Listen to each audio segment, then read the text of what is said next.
Hello and welcome दोस्तों, स्वागत है आपका आज की एक और नई वीडियो में। तो आज की इस वीडियो में मैं आपको एक्सप्लेन करने वाला हूँ enemy series a gatherer adventure in isekai episode 11 के बारे में। तो चलिए करते हैं वीडियो को स्टार्ट।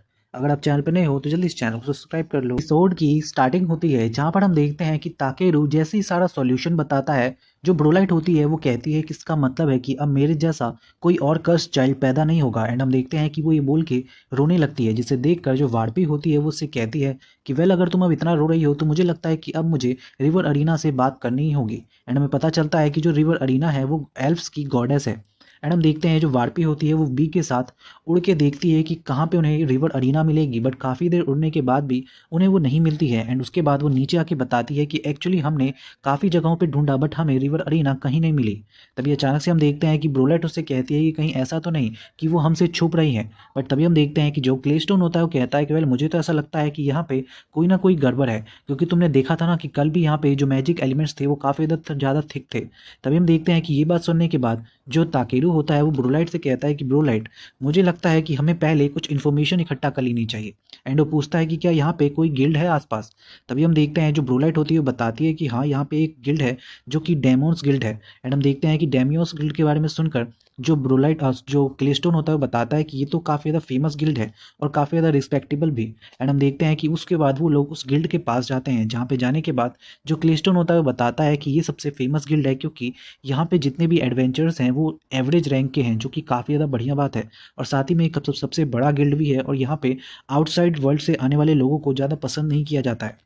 एंड तभी हम देखते हैं कि जो ताकेरू होता है वो उसे देख कर कहता है कि वेल, अगर यहाँ पे आउटसाइड वर्ल्ड के लोग नहीं आते हैं तो मुझे लगता है कि यहाँ पे पक्का मुझे कुछ ना कुछ ऐसा तो गैदर करने के लिए मिलेगा ही जो कि आसपास कहीं ना मिलता हो।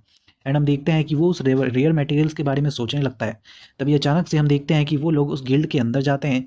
जैसे ही वो उस गिल्ड के अंदर जाते हैं वहाँ पे उन्हें एक गिल्ड मास्टर दिखती है, जो कि सच में काफ़ी ज़्यादा बढ़िया दिख रही होती है। एंड हम देखते हैं कि वो बताती है कि तुम लोग मुझे सारा बुला सकते हो। एंड हम देखते हैं कि जो सारा होती है वो उनसे पूछती है, जो ताकेरू होती है उससे बोलती है कि वेल, मैं तुम्हारे बारे में जानती हूँ, तुम ऑलराउंडर हो ना, और साथ ही में तुम ड्रैगन किंग भी हो, क्योंकि तुम्हारे पास एक ड्रैगन है।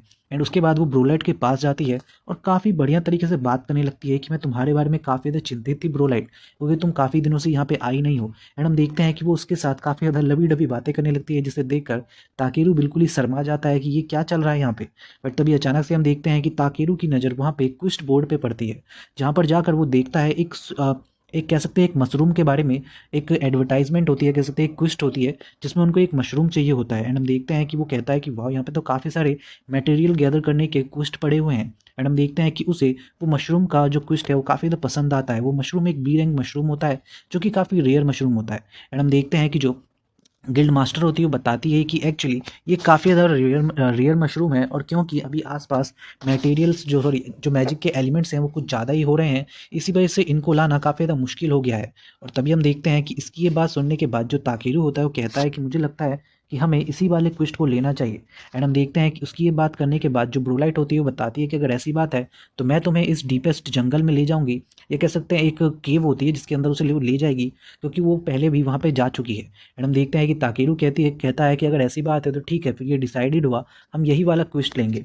एंड हम देखते हैं कि उसके बाद हमें अगला सीन दिखाया जाता है रात का, जहाँ पे जो ताकेरू होता है वो घर पे कुछ अजीब सा मटेरियल बना रहा होता है। ये कह सकते हैं एक मैजिकल एलिमेंट बना रहा होता है। जब भी पूछता है कि ये क्या है, तो हम देखते हैं कि जो ताकेरू होता है वो उसे बताता है कि ये एक्चुअली हम बियर्ड सिचुएशन के लिए बना रहे हैं, कि अगर कभी कोई दिक्कत आ गई तो उस समय ये हमारे काम आ पाएगा, क्योंकि यहाँ पे तो जो एल्प्स की गार्डियन है यानी कि रिवर अरीना वो भी नहीं है। एंड हम देखते हैं कि वो बताता है कि ये एक्चुअली एक तरीके का इंश्योरेंस है हमारे लिए। एंड उसके बाद हम फाइनली देखते हैं अगले दिन का सीन, जहाँ पर वो लोग जाने लगते हैं फाइनली वो मटेरियल गैदर करने के लिए। बट तभी हम देखते हैं कि जो गिल्ड मास्टर होती है वो बताती है कि एक्चुअली तुम देख रहे हो हमारे पास कितने सारे रिक्वेस्ट आ चुके हैं इस मशरूम के लिए। और हम देखते हैं कि सच में काफ़ी सारे रिक्वेस्ट होते हैं, बिल्कुल ऐसा लगता है कि एक बुक है। एंड उसके बाद हम देखते हैं कि जो ताकेरू होता है वो कहता है कि मैं पूरी कोशिश करूंगा, मेरे को जितने हो सकते हैं मैं उतने वो सारे मशरूम लेके आऊँगा। एंड हम देखते हैं कि उसके बाद फाइनली वो लोग वहाँ से निकलने लगते हैं। बट तभी गिल्ड मास्टर कहती है कि वहाँ पे पहुँचने में 3 दिन लगते हैं, क्या तुम सच में वहाँ तक जा पाओगे, वो भी बिना किसी इक्विपमेंट के। बट हम देखते हैं कि ताकेरू कहता है कि हमारे पास एक चीज़ है ना जिसकी मदद से हम आराम से चले जाएंगे। लिए। एंड हम देखते हैं फाइनली कि वो लोग वार्पी के ऊपर बैठ के वहाँ से जाने लगते हैं एंड ब्रोलाइट उसको गाइड करने लगती है कि उसे कहाँ जाना है। तभी हम देखते हैं कि ताकेरू को वो लेक दिखता है जहाँ पर उन्हें जाना होता है। एंड फाइनली उस लेक के आगे जाते वक्त जो वार्पी होती है वो बताती है कि एक्चुअली यहाँ पे जो मैजिक है वो काफ़ी ज़्यादा थिकर होता जा रहा है, जिसे सुनकर जो ताकेरू होता है वो कहता है कि वेल अगर ऐसी बात है तो हमने उसी के लिए तो ये चीज़ें बनाई है एंड वो मैजिक वाला एलिमेंट बनाया है। एंड हम देखते हैं कि वो ब्रोलाइट और क्ले को कहती है कि तुम इसे अपने पास रख लो। एंड हम देखते हैं कि उसके बाद जो वार्पी होती है वो बताती है कि मुझे लगता है कि शायद हम वहाँ पे पहुँच चुके हैं। एंड हम देखते हैं कि जैसे ही ताकेरू ब्रोलाइट से उसके बारे में पूछता है, ब्रोलाइट कहती है कि हाँ मुझे लगता तो है कि यही है, बट यहाँ पे कुछ ना कुछ तो दिक्कत है। तभी हम देखते हैं कि जैसे ही वो लोग नीचे उतरते हैं वहाँ पर बहुत सारे मॉन्स्टर्स मरे होते हैं, जिन्हें देखकर वो बहुत ही ज़्यादा चौंक जाते हैं कि आखिर यहाँ पे ऐसा क्या हो गया कि ये सारे के सारे मॉन्स्टर मर गए। तभी हम देखते हैं कि उनको देखकर वो काफ़ी ज़्यादा अफसोस हो रहा होता है कि सच में यार काफ़ी सारे मॉन्स्टर मरे हुए हैं, पक्का यहाँ पे कुछ ना कुछ तो गड़बड़ है। तभी हम देखते हैं कि जो वार्पी होती है वो कहती है कि मुझे लग रहा है कि यहाँ पे आसपास काफ़ी ज़्यादा पावरफुल मैजिक है, जिसे सुनकर ताकेरू पहले तो थोड़ा सा हैरान हो जाता है। तभी अचानक से हम देखते हैं कि जो ब्रोलाइट होती है वो जैसे ही थोड़ा आगे जाती है अचानक से उसको अजीब सा कुछ फील होने लगता है एंड वो नीचे बैठ जाती है। तभी वहाँ पे जो क्ले होता है उसको भी बहुत ही अजीब सा फील होने लगता है, ऐसा लगता है कि उनकी सांसें रुक रही हैं एंड वो भी नीचे बैठ जाता है। तभी अचानक से जो ताकेरू होता है वो अपनी क्लीन मैजिक का इस्तेमाल करता है। जैसे ही वो उसका इस्तेमाल करता है आसपास का जितना भी एरिया होता है वो क्लीन हो जाता है एंड जितना भी मैजिक एलिमेंट होता है वो भी क्लीन हो जाता है एंड थिकर से बहुत ही ज़्यादा पतला हो जाता है। एंड हम देखते हैं कि जो वार्पी होती है वो बताती है कि वेल मैं तुम्हें एक बात बता दूं ताकेरू कि ये जो मैजिक एलिमेंट है ये फिर से ज़्यादा बढ़ सकता है, तो हमें जल्दी से अंदर जाना होगा। तभी हम देखते हैं कि जो ताकेरू होता है वो कहता है कि सुनो ब्रोलाइट, मैंने तुम्हें जो वो मटेरियल दिया था उसका इस्तेमाल करो। एंड हम देखते हैं कि जैसे ही ब्रोलाइट और क्ले उसका इस्तेमाल करते हैं अचानक से एक अजीब सा मैजिक होता है एंड उसके बाद उन्हें पता चलता है कि आसपास सब कुछ काफ़ी ठीक हो चुका है। एंड हम देखते हैं कि वो बताता है कि इस एलिमेंट की वजह से तुम्हारे आसपास के जो मैजिक एलिमेंट्स हैं वो तुम्हारे आसपास नहीं आएंगे। एंड हम देखते हैं कि ये सुनकर वो लोग काफ़ी ज़्यादा खुश हो जाते हैं। बट तभी हम देखते हैं कि ताकेरू सोचता है कि यहाँ पे तो मैजिक एलिमेंट कुछ ज़्यादा ही हैवी है, कहीं ऐसा ना हो कि इससे वार्पी और साथ ही में बी को भी दिक्कत होने लगी। एंड वो उनसे कहता है कि क्या तुम लोग थोड़ी देर के लिए रुक सकते हो, मैं तुम्हारे लिए कुछ और एलिमेंट्स बना देता हूँ, या कह सकते हैं वो जो सिरप होता है वो बना देता हूँ। बट अचानक से हम देखते हैं जो वार्पी होती है वो अपना साइज छोटा कर लेती है और कहती है कि मुझे तो इसकी ज़रूरत ही नहीं पड़ेगी क्योंकि मैं तो किसी भी मैजिक टूल के अंदर छिप जाऊंगी। एंड इसके बाद हम देखते हैं कि उसको ये साइज छोटा हुआ करते हुए देख जो ताकेरू होता है वो कहता है कि वाह यार तो सच में काफ़ी ज़्यादा बढ़िया चीज़ें कर सकती है। तभी हम देखते हैं उसके बाद वो लोग फाइनली उस गुफा के अंदर जाना स्टार्ट करते हैं एंड जो ब्रोलाइट होती है वो कहती है कि सुनो तुम लोग मेरे साथ रहना है वरना तुम लोग खो भी सकते हो। एंड हम फाइनली देखते हैं कि वो लोग अंदर जाना स्टार्ट करते हैं। अंदर जाते हुए रास्ते में उनको उनका पहला मॉन्स्टर मिलता है जो कि काफ़ी ज़्यादा खतरनाक होता है, जिसे देखकर ब्रोलाइट कहती है कि वेल मुझे नहीं यकीन था कि यहाँ पे कोई मॉन्स्टर होगा, वो भी इतने ज़्यादा थिक मैजिक के अंदर। मुझे लगता है कि ये मॉन्स्टर मैंने पहले कभी देखे नहीं है। एंड हम देखते हैं कि जैसे ही वो उस क्रिएचर को देखती है वो सच में कहती है कि हाँ यार ये तो वही है, मैंने इसको पहले कभी भी नहीं देखा है। तभी हम देखते हैं कि अचानक से जो मॉन्स्टर होता है वो एक अजीब सा अटैक करता है जिसके अंदर से उसके शरीर से एक एसिड निकलता है, जिससे के बाद वो लोग काफ़ी ज़्यादा डर जाते हैं। बट अचानक से उनके सामने बहुत सारे वो वाले मॉन्स्टर आ जाते हैं एंड वो लोग चारों तरफ से घिर जाते हैं। तभी अचानक से एक मॉन्स्टर हमला करता है बट ताकेरू अपने एक पंच से उसको रोक देता है। उसके बाद हम देखते हैं कि जो बी होता है वो भी अपनी आग से उनको रोकने की कोशिश करता है। बट अचानक से जो ताकेरू होता है वो ब्रोलाइट से पूछता है कि ब्रोलाइट क्या यहाँ पे कहीं पे खाली जगह है। तभी हम देखते हैं कि ब्रोलाइट बताती है कि है बट उसके लिए हमें थोड़ा आगे जाना होगा। एंड फाइनली वो लोग थोड़ी दूर तक भागने की कोशिश करते हैं एंड फाइनली वो उस जगह तक पहुंच जाते हैं जहाँ पे खाली जगह होती है। एंड उसके बाद ताकेरू वहाँ पे एक बैरियर बनाता है, उस बैरियर की वजह से वो सारे के सारे जो मॉन्स्टर्स होते हैं वो एक एक करके ख़त्म हो जाते हैं एंड लास्ट में उनका केवल मटेरियल बचता है जो कि उनके मरने के कारण वहाँ पे बच गया होता है। उसके बाद हम फाइनली देखते हैं कि वो लोग वहाँ पे थोड़ी देर बैठ के नाश्ता पानी करते हैं, लंच करते हैं एंड उसके बाद हम देखते हैं कि फाइनली वो लोग वहाँ से चलने लगते हैं। बट अचानक से जो ताकेरू होता है वो ब्रोलाइट से पूछता है कि ब्रोलाइट एक बात बताओ कि अभी हमें और कितना अंदर जाना है। अभी हम देखते हैं कि ब्रोलाइट बताती है कि वेल हम आधे रास्ते तो आ चुके हैं ऑल्टर के, अब हमें बस आधे रास्ते और जाना है। एंड हम देखते हैं कि ये बात सुनकर जो क्लेस्टोन होता है वो कहता है कि तुमने क्या कहा ऑल्टर? ऑल्टर तो वही चीज़ है ना जिसकी वजह से रिवर अरीना की पूजा की जाती है। बट हम देखते हैं कि जो ब्रोलाइट होती है वो कहती है कि वेल देखो ये कहना थोड़ा अजीब होगा क्योंकि इसके बारे में एक्चुअली रिवर अरीना की पूजा होती है या नहीं इसके बारे में तो एल्प्स को भी नहीं पता है। बट हो सकता है कि इसके ये शायद सच हो। बट फिर भी मैं तुम्हें एक बात बताऊंगा कि हो सकता है कि ये जो अल्टर है इसका इस्तेमाल ना उसकी पूजा करने के लिए नहीं बल्कि उन्हें सील करने के लिए किया गया हो। तभी हम देखते हैं कि ताकेरू कहता है कि एक ऑल्टर जिसके बारे में एल्फ्स को भी नहीं पता है कि वो क्या है।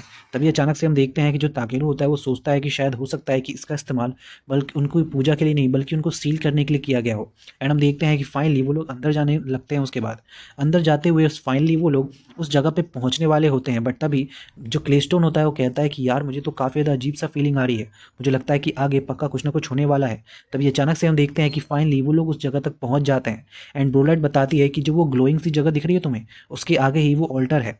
एंड हम फाइनली देखते हैं कि वो लोग उस ऑल्टर के पास पहुंचते हैं जिसका पीछे वाला दरवाजा, ये कह सकते हैं पीछे वाला जो दीवार होता है वो टूटा होता है। तभी हम देखते हैं कि वहाँ पे वो मशरूम भी होते हैं जो कि ताकेरू को चाहिए होते हैं। एंड ताकेरू फाइनली कहता है कि वेल चलो कुछ तो मिला। एंड उसके तो मुंह में पानी आने लगता है कि वाह यार, इसके साथ तो बटर और सोया सॉस लगा के खाने में मज़ा ही आ जाएगा। तभी अचानक से हम देखते हैं कि वो देखता है उस वॉल को। एंड वो कहता है कि आखिर ये वॉल टूटा हुआ क्यों है, क्या ये कोई डिजास्टर है या कोई मेरे ही कारण हुआ है जो मैंने अभी भी मैजिक इस्तेमाल किया था। बट तभी अचानक से हम देखते हैं कि एकदम से एक बहुत तेज हवा आती है। एंड उसे देखकर ताकेरू कहता है कि आखिर ये क्या था। तभी हम देखते हैं कि जो वार्पी होती है वो कहती है कि मैंने बहुत ज़्यादा मैजिकल एनर्जी के बारे में महसूस किया। एंड वो कहते हैं कि मुझे लगता है कि कोई बहुत बड़ी चीज़ है।